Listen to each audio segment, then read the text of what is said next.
Mari kita buka firman Tuhan di dalam Matius pasal yang ke-25. Matius 25. Saudara itu harus menyadari zaman kita ini adalah zaman akhir. Di mana sekarang ini adalah karya Roh Kudus. Ini sangat menentukan dalam hidup kita. Maka dari itu saudara kita harus benar-benar mengerti maunya Tuhan. Supaya saudara dan saya ini dapat menggenapi rencananya Tuhan. Sebab saudara tidak akan tahu rencananya Tuhan, pikirannya Tuhan. Kecuali Roh Kudus. Maka dari itu Tuhan Yesus sudah pesan. Seperti aku diutus Bapa, aku mengutus kamu. Maka dari itu supaya saudara belajar benar-benar karya Roh Kudus. Di dalam saat-saat sekarang. Nah. Untuk itu saudara harus benar-benar mendalami apa yang dilakukan oleh Tuhan Yesus pada waktu dia di dalam dunia. Kita kerap kali tidak mau mendalami tentang hal dirinya Tuhan Yesus di dalam dunia. Kenapa? Karena kita mempunyai pendapat, mempunyai image, mempunyai konsep yang salah tentang hal Tuhan Yesus. Tuhan Yesus pada waktu dia ada di dalam dunia, dia adalah manusia tulen. Dia manusia seperti kita. Hanya bedanya dia tidak berbuat dosa. Kenapa dia bisa tidak berbuat dosa? Karena roh yang ada di dalam Yesus beda dengan roh kita. Roh kita, roh dari Allah. Yesus, roh Allah. Roh kita dari Allah. Maka kita butuh Roh Kudus yang sama dengan rohnya Yesus, rohnya Bapa, menguasai kita, memenuhi kita. Supaya roh kita bisa dibimbing seperti rohnya Yesus. Maka dari itu saudara, sebetulnya saudara dan saya lebih enak. Karena apa? Karena status kita sama dengan statusnya Tuhan Yesus pada waktu Tuhan Yesus dalam dunia. Tuhan Yesus pada waktu dia dalam dunia, dia sudah tahu apa yang akan terjadi. Bahwa dia akan mati, dia akan bangkit itu sudah tahu semua. Nah, sebetulnya saudara dan saya juga tahu. Tapi masalahnya tidak bisa tahu. Harusnya saudara dan saya itu tahu. Sebab Alkitab sudah berkata, Roh Kudus yang akan datang akan memberitahukan kepadamu. Jadi harusnya tahu, tapi tidak bisa. Mengapa? Ada dua kemungkinan. Mati atau tuli. Nah, banyak orang berkata, bagaimana Pak? Orang mati ya tidak bisa dengar toh. Ya, memang tidak bisa dengar saudara, makanya itu. Tapi kita bisa bicara sama orang mati tidak? Orang mati tidak bisa dengar. Tapi kita bisa bicara sama orang mati tidak? Bisa. Kita mati, Tuhan yang ngomong terus. Sampai dikirim Roh Kudus, saudara bagian saudara menerima, rohmu hidup. Nah, kalau tidak percaya begini. Saudara pergi rumah sakit, kamar mayat. Saudara pergi ke kamar mayat, nah, orang di kamar mati, orang mati semua dah. Terus kamu ngomong di situ. Hei kamu mayat-mayat. Nah, ya dah. Bisa enggak? Bisa dah? Salahnya dia enggak. Nah, maka dari itu Allah kerap kali Tuhan Yesus ngomong terus, tapi saudaranya enggak dengar sampai Tuhan itu bilang, "Duh, ini anak-anak ini tuli apa mati?" Gitu loh. Nah, maka dari itu untuk menyembuhkan ketulian kita itu hanya bisa Roh Kudus. Dengan kuasa Dia masuk di dalam hati kita, lah Dia mempengaruhi jiwa kita sehingga telinga kita menjadi dengar.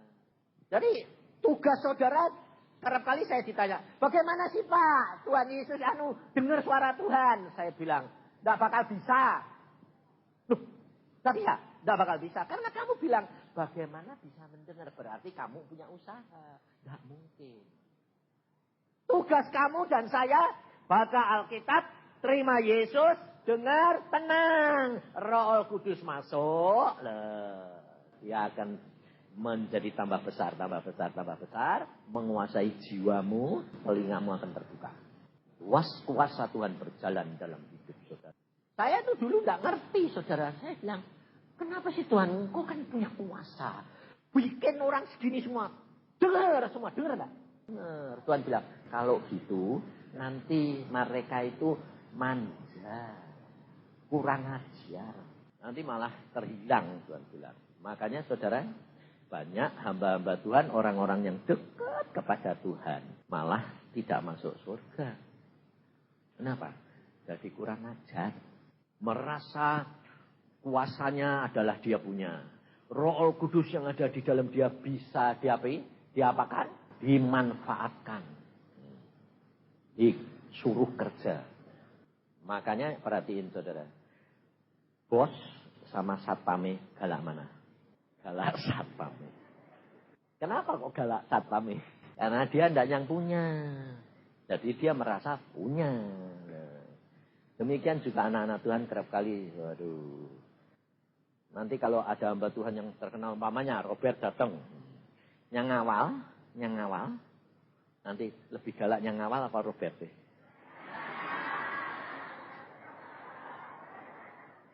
Galak yang ngawal. Ya dah, maka dari itu kita belajar firman Tuhan. Coba, mengapa Tuhan hari ini kok memberitahukan ini loh? 10 anak darah. Nah, yuk kita baca. Matius 25, mulai ayat yang pertama. Pada waktu itu hal kerajaan surga, seumpama 10 gadis yang mengambil pelitanya dan pergi menyongsong mempelai laki-laki. 5 diantaranya bodoh dan 5 bijaksana. Gadis-gadis yang bodoh itu membawa pelitanya, tetapi tidak membawa minyak. Sedangkan gadis-gadis yang bijaksana itu membawa pelitanya dan juga minyak dalam buli-buli mereka. Tetapi karena mempelai itu lama tidak datang-datang juga, mengantuklah mereka semua lalu tertidur. Waktu tengah malam terdengarlah suara orang berseru. Mempelai datang, songsonglah dia. Gadis-gadis itu pun bangun semuanya lalu membereskan pelita mereka. Gadis-gadis yang bodoh berkata kepada gadis-gadis yang bijaksana, berikanlah kami sedikit dari minyakmu itu, sebab pelita kami hampir padam. Tetapi jawab gadis-gadis yang bijaksana itu, tidak, nanti tidak cukup untuk kami dan untuk kamu. Lebih baik kamu pergi kepada penjual minyak dan beli di situ.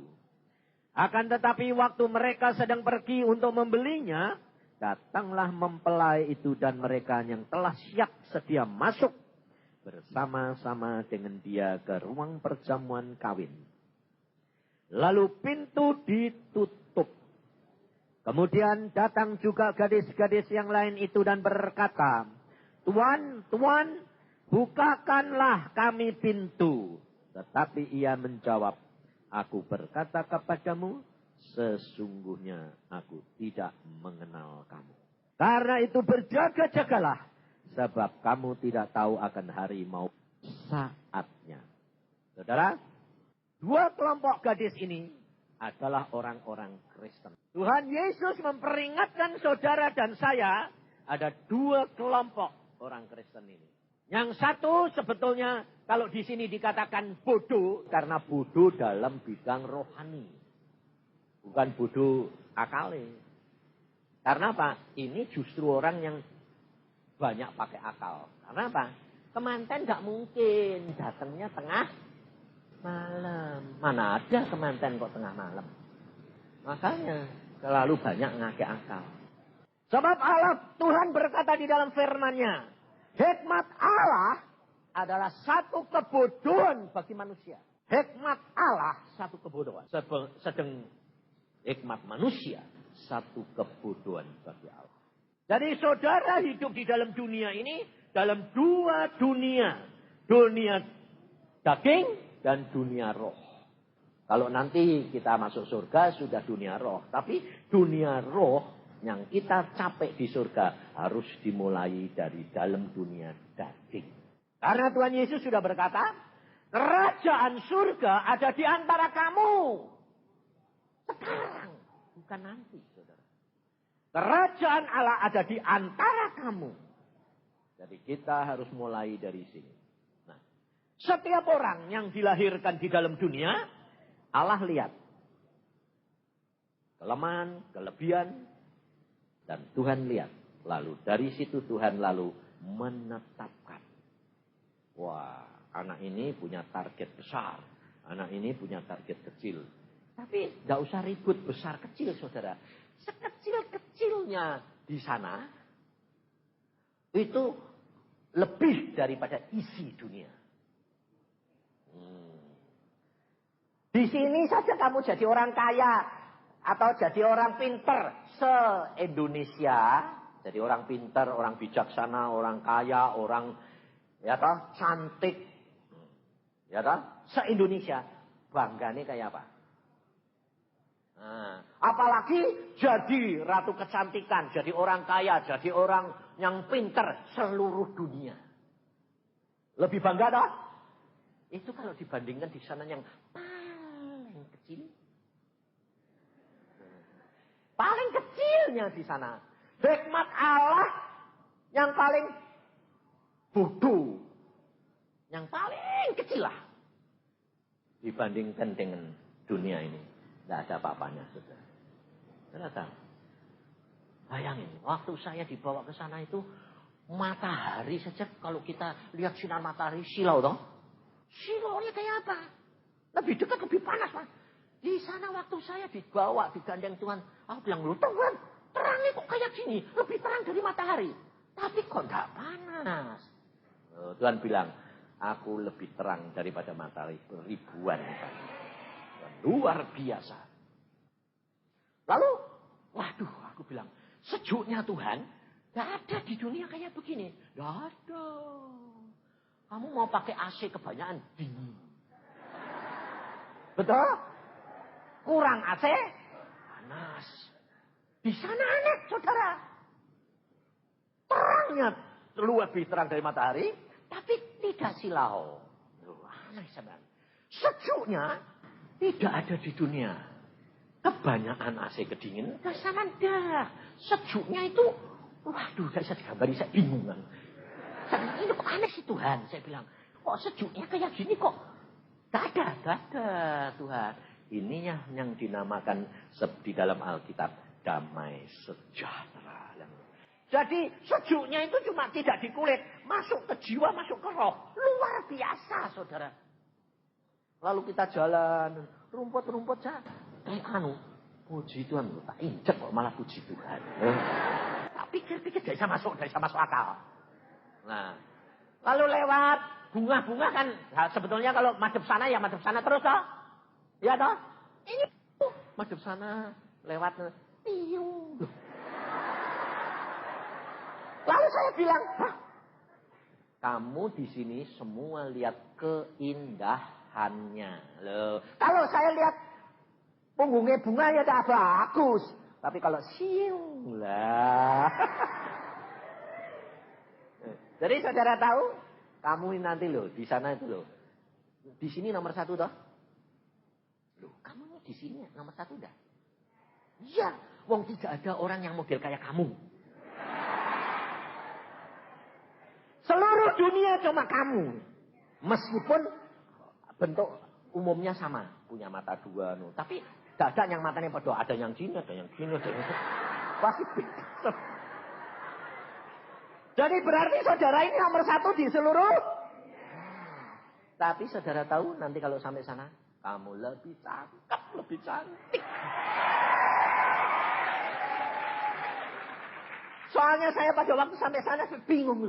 Loh, kok lebih kok ganteng-ganteng semua, kok cantik-cantik. Nah, saya malah cari malaikat.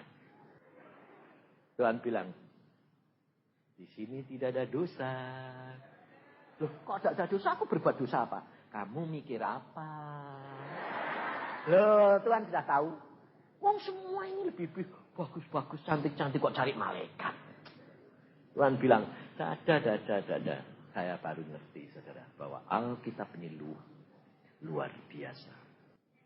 Maka dari itu, saudara dan saya diperingatkan oleh Tuhan, Jangan jadi kelompok yang bodoh. Kenapa? Karena apa yang ditulis di dalam Alkitab semua harus digenepi.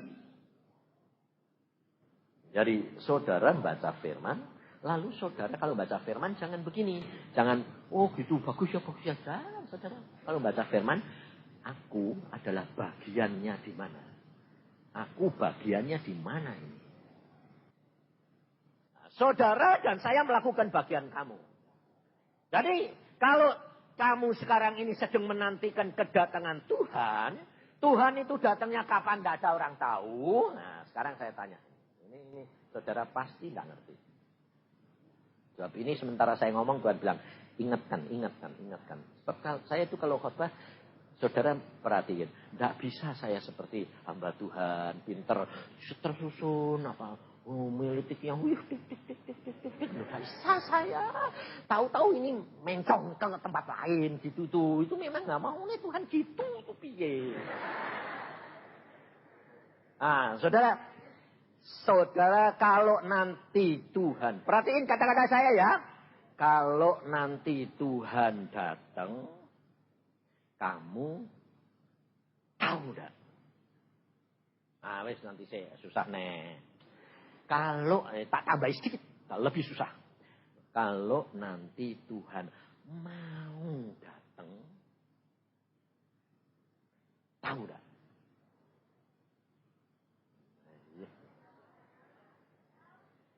Bukan datang, mau datang. Tahu enggak? Hah? Pinter.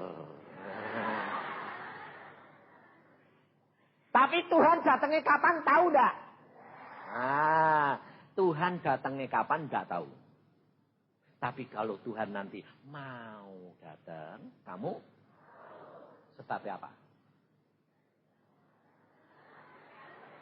Tahu sih tahu, tapi mengapa?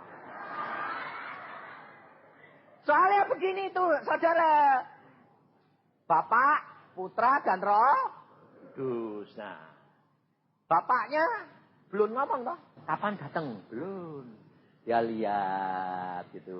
Lalu punya pikiran bilang, anak, kalau gitu besok saja lah. Umpamane.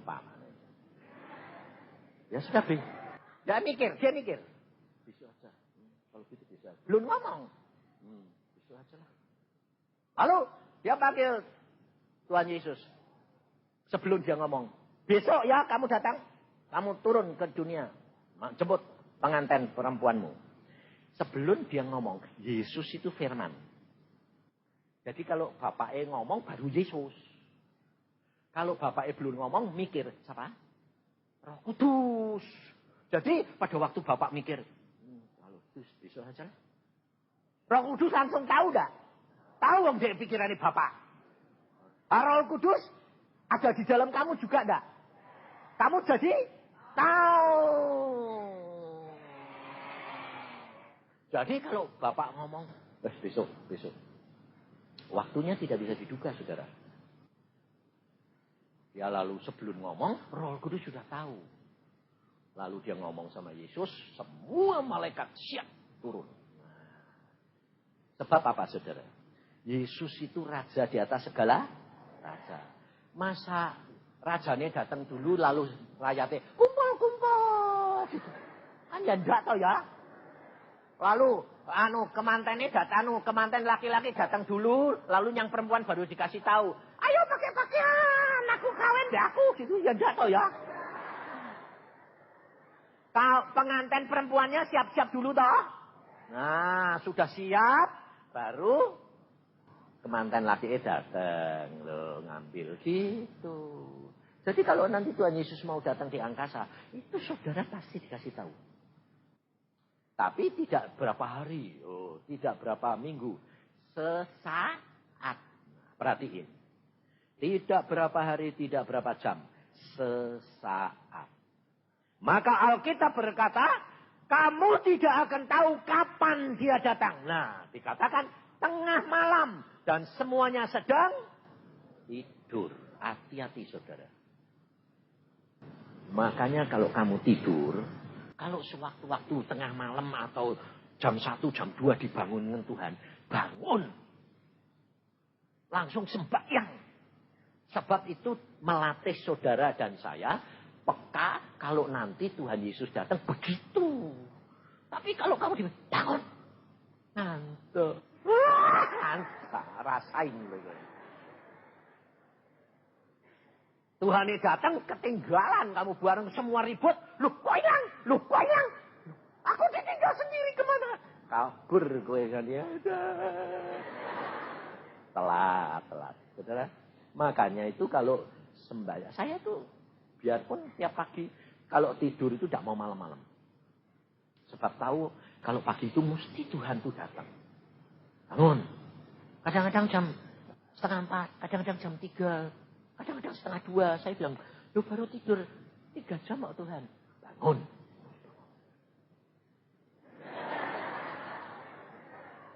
Ya, meskipun dia ngantuk-ngantuk, tapi nurut. Nah, makanya ada istilah, tidur di hadirat Allah. Sebabnya dibangunin, Mbak. Ya, tak apa-apa. Tuhan ini lihat hatimu baik kok. Maka dari itu saudara itu dan saya itu dilatih Tuhan untuk hari demi hari, saat demi saat, supaya tidak ketinggalan. Nah, latihan itu hanya bisa kalau saudara sedia minyak. Minyak itu adalah Roh Kudus. Tanpa Roh Kudus engkau tidak akan bisa. Sebab pelitamu padam. Apa pelita? Firman. Firmanmu tidak akan hidup berbicara. Ya padam. Di dalam Mazmur berkata, Daud bilang apa? Firmanmu adalah pelita bagi hidupku. Saudara tahu? Maka dari itu saudara mesti siap. Tiap hari. Ngomong. Berbicara dengan Roh Kudus. Minta pertolongan pimpinan. Nah, kenapa? Kau akan diberitahu statusmu sama dengan Yesus sama. Lihat apa yang dikatakan oleh Tuhan Yesus di dalam Yohanes pasal yang ke-10. Ayat 17 dan 18. Yohanes pasal 10 ayat 17-18. Perhatikan. Bapa mengasihi aku. Nah, Tuhan Yesus mengasihi aku. Betul? Nah, sama ya. Oleh karena aku memberikan nyawaku untuk menerimanya kembali. Yesus berkata kepada saudara apa? Siapa yang sayang nyawa, dia akan kehilangan nyawa. Loh, saudara dan saya harus rela memberikan untuk kepada Yesus. Nah, tapi kalau engkau berikan untuk Yesus, kamu akan diberi kembali. Luar biasa. Ya. Tidak seorang pun mengambilnya daripadaku. Sama toh? Melainkan, nah ini bedanya saudara. Saudara sama Tuhan Yesus. Melainkan aku memberikannya menurut kehendakku sendiri. Dan aku berkuasa memberikannya. Dan berkuasa mengambilnya kembali. Inilah tugas yang kuterima dari Bapakku. Nah, tugas Tuhan Yesus dari Bapak sama tugas engkau dari Tuhan Yesus bedanya di sini. Karena Tuhan Yesus melihat bahwa manusia tidak ada yang dapat membayar harga keselamatan itu harus hanya melalui darah. Hanya melalui darah binatang hanya untuk sesaat pada waktu perjanjian lama. Tapi perjanjian baru, Bapak melihat ini tidak ada orang selamat. Kalau tidak, anak harus turun, menjelma menjadi manusia untuk memberikan darahnya, tubuhnya, untuk menebus engkau dan saya. Maka pada waktu dia diperintah oleh Bapak, dia kamu turun nak. Dia menyerahkan, dia tahu bahwa dia akan mati di atas kayu salib. Bahwa dia akan menderita, tahu. Tetapi dibutuhkan apa? Ketaatan dan kerelaan. Aku menyerahkan nyawaku. Dan aku berhak mengambil kembali. Ini tugas yang aku terima dari Bapa. Beda dari saudara. Tugas saudara dan saya, engkau serahkan untuk Yesus. Yesusnya ngatur, balik atau enggak. Ngerti saudara? Bukan kamu sendiri. Makanya banyak orang berkata gini, ini ada satu kejadian. Istrinya sakit. Sakitnya parah. Lalu saya datang, saya katakan gini. Pak, serahin Tuhan. Kamu ngotot gendolin terus. Kamu tidak akan bisa. Kalau Tuhan berkata pulang, pulang. Betul lah? Kenapa kamu gendolin terus sengsara kayak begitu? Serahin dong kepada Tuhan. Lalu dia pakai ayat. Siapa menyerahkan nyawa, dia akan mendapat nyawa. Jadi dia mau menyerahkan dengan harapan, oh kalau gitu tak imani. Tak balik ke Tuhan, tapi tak ambil.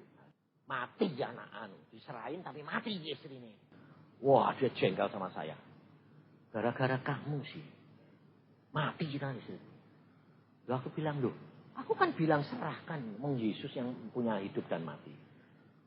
Wah tak katanya serahkan nyawa, kamu dapat nyawa. Lah kok mati?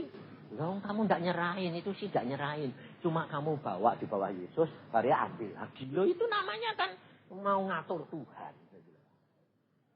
Waktu istri saya sakit, dan berkata, rela kamu aku bawa pulang? Aku bilang, rela. Kalau engkau menghendaki bawa pulang, pulang. Saya ngomong sama istri saya, siap-siap, pulang. Lalu hamba Tuhan bilang gini, itu tandanya sudah bosan deh istri ini. Nanti mau kawin lagi. Kamu kan tidak tahu, saya bilang. Saya itu sudah ada agreement sama Tuhan. Kalau istrimu mati, kamu tidak boleh kawin lagi.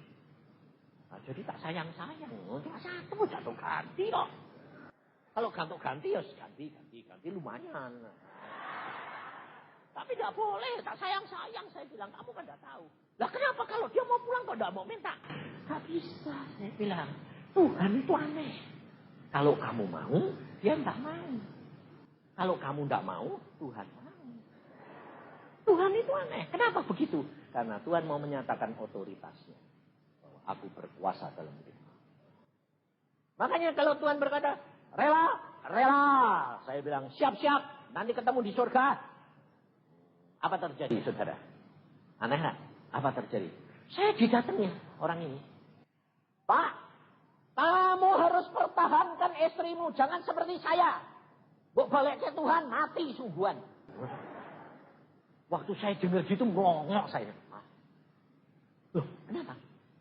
Ini gara-gara kamu toh. Suruh nyerahin. Jadi mati. Oh, saya bilang, saya sama kamu beda.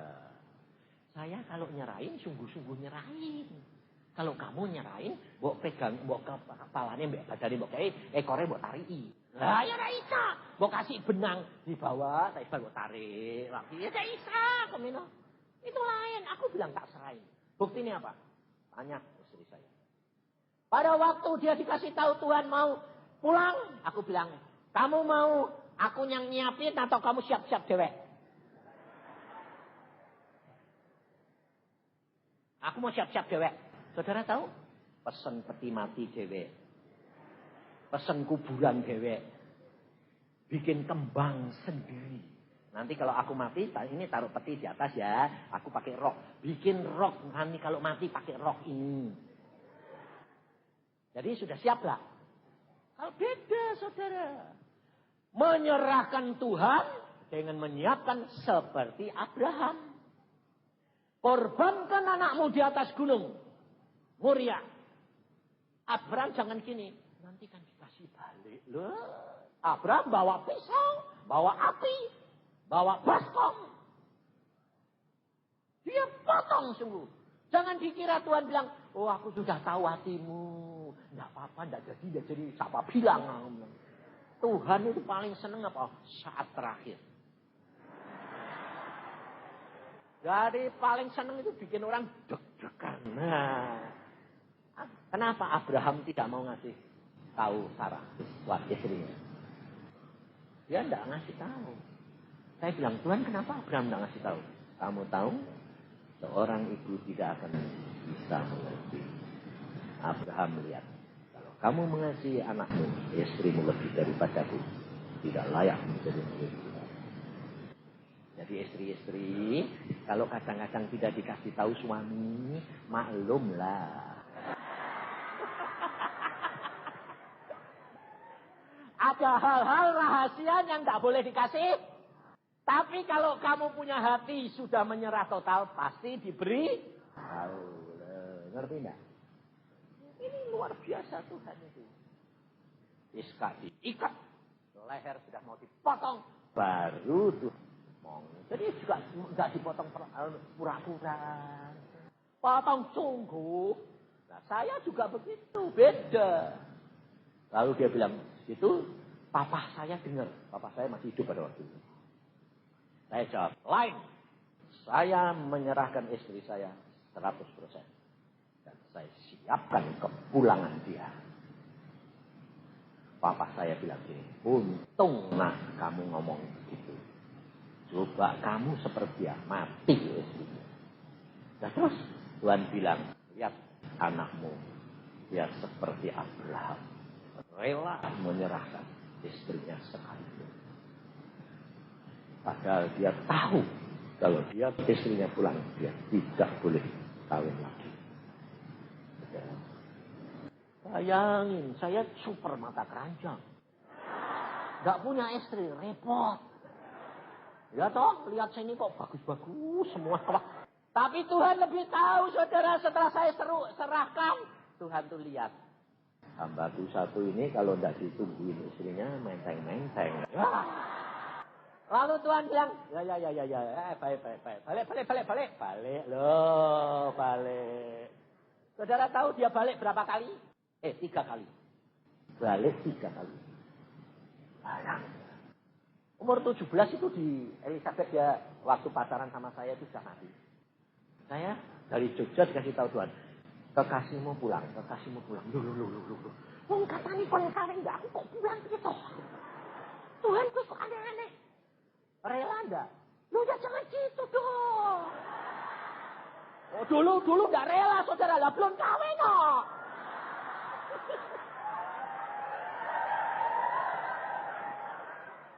Dulu enggak rela saudara, saya bilang loh Tuhan, belum kawin. Saya bilang. Nanti kalau sudah kawin, saya punya anak 1, bawa pulang enggak apa-apa lah. Setelah punya anak 1, benar-benar saudara Tuhan. Jam 2 pagi, saya tidur sendiri di kamar. Dipanggil kayak Samuel. Dia gini. Nama saya dulu bukan Yusa. Loh. Samsin. Saya dipanggil kaget. Malam-malam jam 2 kok ada orang panggil-panggil. Saya bilang. Saya keluar. Sepi gak ada orang. Loh kok gak ada orang? Mengkorok toh ya. Wong belum anu. Sebab biasanya Tuhan kalau datang nggak gitu. Makanya itu di situ saya tahu bahwa Tuhan itu selalu baru. Biasanya kalau udah datang itu suasananya sudah enak, tenang, ada terang. Ini enggak, ada suara tengah malam lagi. Tongsin. Sopo toh? Aku bilang, mas keluar lagi. Yes. 2 kali saya sembahyang. Jangan tidur lagi, enggak sembahyang. Tuhan, Roh Kudus, manggil-manggil itu sopo. Tuhan berkata, Tuanmu, Yesus Tuhan, datang. Wah, kaget lagi. Tuhan, ada apa? Ingat janjimu sebelum kamu dulu istrimu pada waktu mau mati. Sudah lama itu. Aku tidak pernah lupa. Mateng gue ya. Maka dari itu hati-hati kalau ngomong jangan sembarangan gue ya. Tuhan itu dengar dan dicatat itu ternyata.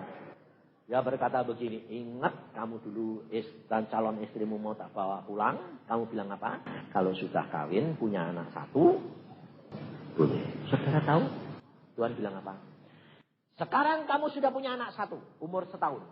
Sekarang kamu boleh pilih. Istrimu yang aku bawa pulang atau anakmu perempuan. Waduh, bingung, saudara. Jadi jam 2 itu sudah agak ngantuk lah. Wis kon milih kok milih angel. Tapi kalau istrinya himulang, aku ditinggali anak satu. Susah. Nanti mesti cari baby sister. Lah baby sisternya bisa bahaya. Jadi saya bilang, susah. Wes pilihin. Udah Tuhan, dua-dua ambil celah. Udah pilih. Aku bilang gitu. Terus kemudian saya pulang ke Semarang, saya kasih tahu dia, saudara. Yang Tuhan berkata kepadaku, sebulan yang akan datang, engkau yang harus pulang atau anakmu. Dan itu kejadian. Gak bilang, sudah rela, gak bisa dari ya. Sebulan kemudian saya sedang mau ujian, akhir tinggal satu pak. Di telegram saya, anak sakit keras, segera pulang. Wah tahu aku, anakku yang dipilih ini. Waduh, aku bilang, saudara tahu apa yang saya lakukan? Enggak ribut, enggak bilang, enggak. Saya masuk kamar, teman-teman saya kedokteran bilang gini, pulang, udah gak usah ujian. Gak lulus, nanti ujian lagi. Ngawur, aku bilang, tinggal cuma satu kok, pasti lulus kok, aku bilang itu. Ngapain ngulangi? Mosok kamu lebih cinta pelajaran daripada anakmu? Lah dia mati ya bujai, aku bilang, percuma, aku bilang. Betul enggak? Datang wis mati yang gopo, aku bilang. Wis mati nanti tidak lulus. Apa yang kamu lakukan? Aku punya Tuhan. Saya bawa telegram saudara masuk kamar. Berlutut. Saya jawab ini. Tuhan, baca. Loh, saudara tidak bisa gitu dah. Ini Alkitabiah. Baca. Pada waktu Hizkia di Kepung. Saya begitu niru. Tuhan, baca nih. Saya bilang terus, aku bilang gini. Bagaimana? Jadi tidak tahu lagi. Bagaimana? Anakmu hidup. Karena istrimu menyerah total. Ada anakmu hidup. Wah, tidak jadi pulang. Anakku hidup. Tak pulang aku. Aku orangnya gitu kok. Padahal anak saya itu, Iin itu sudah diberitakan mati dan ibu saya, ayah saya sudah datang dari Jepara. Karena sudah tidak bangun-bangun. Yakin, waktu dia lihat anaknya mau mati, istri saya ke kamar lain, dia bilang, Tuhan, aku serahkan anakku dalam tangan-Mu. Dia merasakan kepedihan seperti bapak melihat anaknya di atas kayu salib. Semuanya menjadi gelap. Dan dia berkata, Tuhan, kembali. Saat seperti itu, hatinya Yesus tersentuh. Anak itu bangun. Teriak, Mama. Bangun. Itu Yesus. Dan sekarang Iin, anak saya perempuan, dipakai Tuhan luar biasa. Maka dari itu, saudara, Yesus berhak memberikan. Yesus berhak mengambil. Tapi tugas saudara dan saya, engkau berhak memberikan. Yesus yang menetapkan. Karena Yesus yang sudah membayar. Bukan. Maka dari itu kalau saudara dan saya nanti makan, saudara harus ingat. Hanya karena darah Yesus saudara mempunyai tanda. Engkau boleh masuk. Tapi ingat.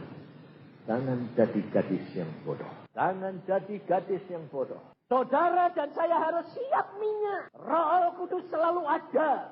Supaya sewaktu-waktu menyala. Sebab Yesus sudah berkata apa? Sumbu yang beratap sekalipun tidak akan dipadamkan. Masih ada kesempatan. Dengan saudara kira. Semuanya itu tidak ada artinya. Luar biasa Tuhan. Karena ada saatnya saudara tidak bisa minta tolong yang lain. Lihat gadis yang punya minyak. Dia berkata apa? Tidak bisa. Aku ini minyakku tak cukup nanti. Sebab saudara tahu, setiap orang mempunyai bagian sendiri-sendiri sesuai dengan kebutuhannya. Dan Tuhan memberikan kepada saudara dan saya secukupnya. Ada yang dikasih banyak karena Tuhan tahu dia butuh banyak. Yang dikasih sedikit, dia butuh sedikit. Tapi perhatikan, secukupnya. Maka dari itu saudara harus sadar. Roh Kudus yang ada di dalam Yesus. Alkitab berkata di dalam Yohanes. Berkata, rohnya tidak terbatas. Tapi buat saudara terbatas. Untuk kepentingan pribadi demi pribadi. Masuk surga tidak gading-gadingan.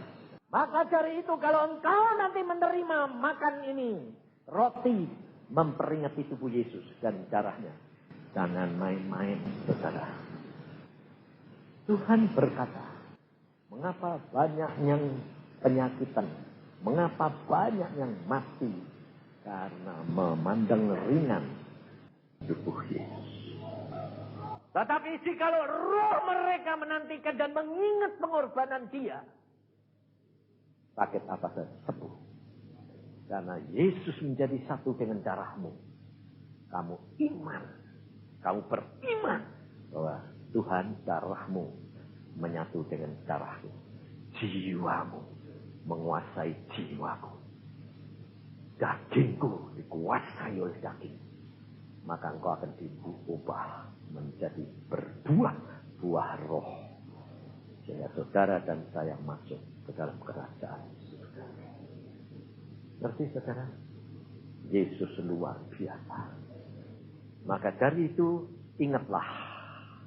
Saudara dan saya, Tuhan sudah berkata, aku sudah mati, tapi aku hidup. Aku sudah mati, tapi aku hidup. Karena dia berkuasa memberikan dan mengambil. Demikian juga saudara dan saya.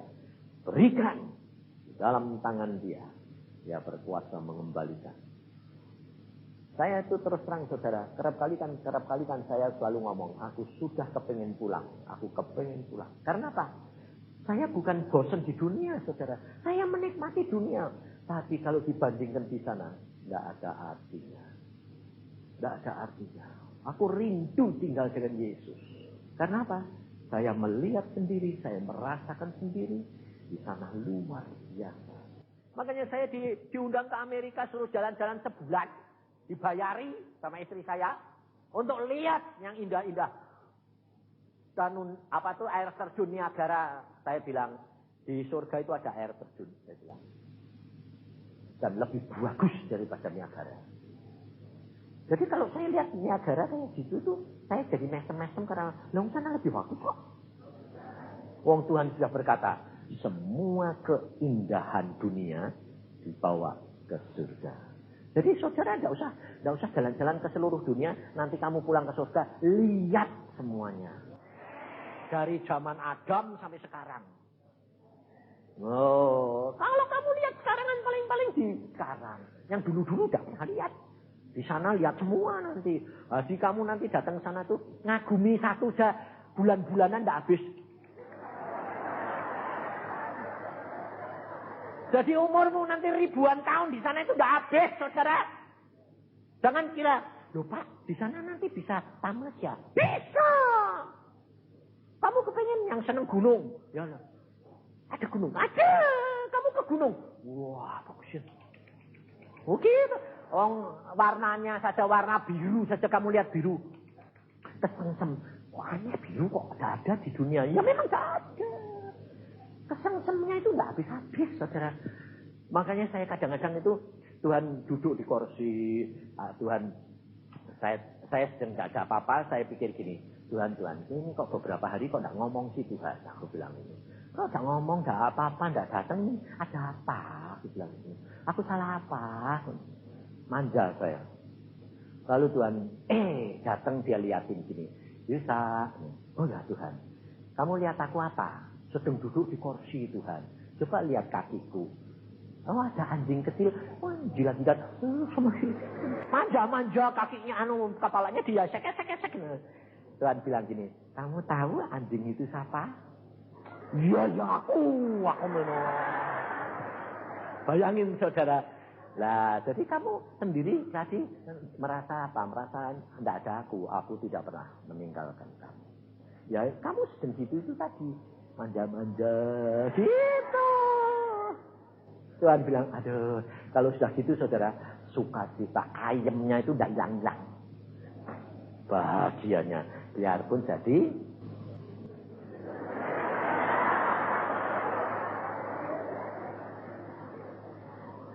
anjingnya lumayan dah.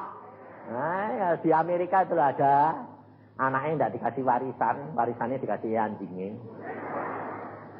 Makanya pada waktu di Australia saya pergi sama istri saya bilang, yang orang itu sama anjingnya kok sayangnya kayak gitu ya. Yang aku ingat kamu tuh Yesus sama kamu ya sayangnya kayak gitu. Saya bilang, iya. Lebih sayang anjingnya daripada anaknya. Nah, makanya kalau dulu dia selalu dah ngomong, oh kue anjingnya, aku anaknya. Nah, aku bilang, sekarang kue aku ya mau jadi anjing. Soalnya apa Tuhan? Saudara, Tuhan Yesus berkata apa? Kalau kamu mau ditinggikan, kamu rendah hati. Sedia direndahkan, kamu akan ditinggikan.